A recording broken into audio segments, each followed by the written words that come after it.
Welcome to Voice of Africa, your go-to source for insightful discussions on international diplomatic events, African geopolitical dynamics, and more. Today, we're diving into a powerful speech by President Traore of Burkina Faso, who offers a deep critique of Western imperialism. This speech, delivered candidly and unapologetically, reveals how the West controls the world using what Traore calls the three axes of evil.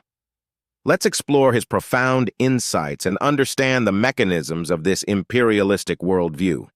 President Traore of Burkina Faso delivered a powerful critique of Western imperialism, offering a deep dive into what he calls the imperialistic worldview that continues to shape global politics and economics.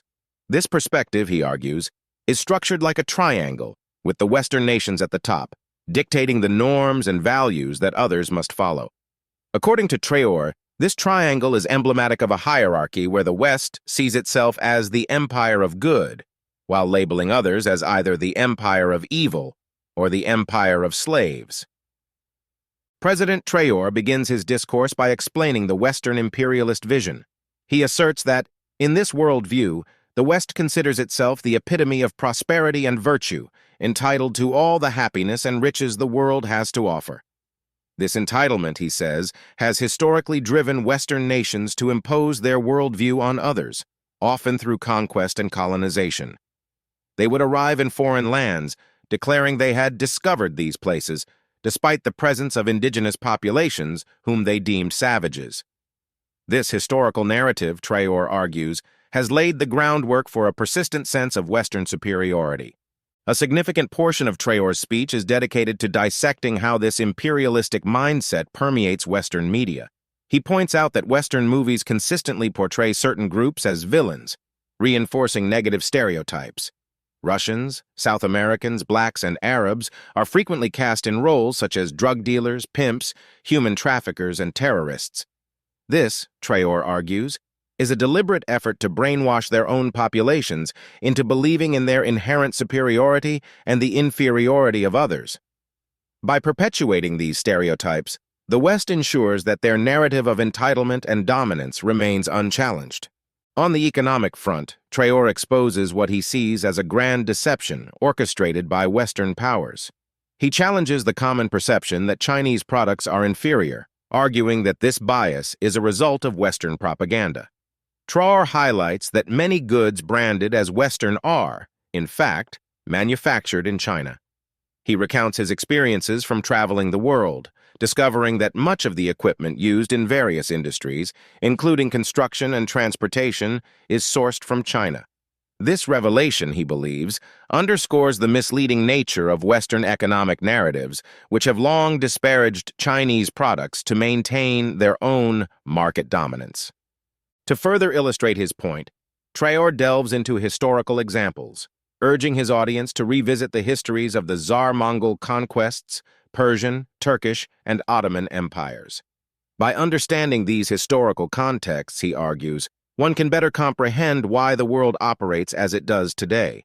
At the base of the triangle in his imperialist model, he places two groups, the empire of evil and the empire of slaves.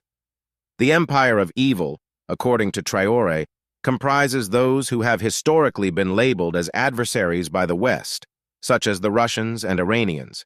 He explains that the West views these groups as embodiments of the devil, necessitating their eradication. Traore provides a detailed account of how the West has historically sought to weaken these perceived enemies. He cites the example of Russia during the 1980s, highlighting three main strategies used by the West to bring about its collapse. First, they manipulated oil prices by convincing Saudi Arabia to lower the price of oil dramatically, thus crippling the Russian economy. Second, they armed the Taliban, who were received by President Ronald Reagan at the White House to fight the Russians. This, Traore points out, is ironic given the later conflicts between the West and the Taliban. Third, they bluffed with the Star Wars project, leading the Soviet Union to exhaust its resources on a futile endeavor. These strategies, according to Traore, exemplify the West's approach to maintaining its position as the empire of good. Once Russia collapsed, the West gloated until Vladimir Putin's leadership began to revive the nation. Similarly, Traore points to Iran, which has faced severe sanctions and international isolation, as another example of the West's efforts to suppress those they consider part of the empire of evil. In the middle of this analysis, it's important to take a moment to remind our viewers to like, comment, and subscribe to our channel. Your support helps us bring more in-depth analyses and discussions like this one to a broader audience. Don't forget to hit the notification bell to stay updated with our latest content. Returning to Traore's speech, he passionately argues that Africa and some South American peoples are viewed by the West as the empire of slaves. This designation, he contends, stems from a colonial mindset that sees these regions as sources of raw materials and cheap labor. Traore laments that this perception has led to a situation where Africans are often pitted against each other, manipulated by external powers for their gain. He calls for a collective awakening, urging Africans to reject this divisive narrative and unite against their common oppressors. Traore also addresses the cultural manipulation that has accompanied Western imperialism. He notes how, in many African cultures, mourning was traditionally symbolized by the color blue. However, the West introduced the idea that black represents mourning, mediocrity, and evil. This, he argues, is another example of how Western powers have imposed their values and beliefs on other cultures, leading to a loss of cultural identity and self-worth. He criticizes African intellectuals who, knowingly or unknowingly, propagate imperialist narratives. Traore calls on these intellectuals to use their knowledge to enlighten the masses about the true nature of Western imperialism and its impact on Africa.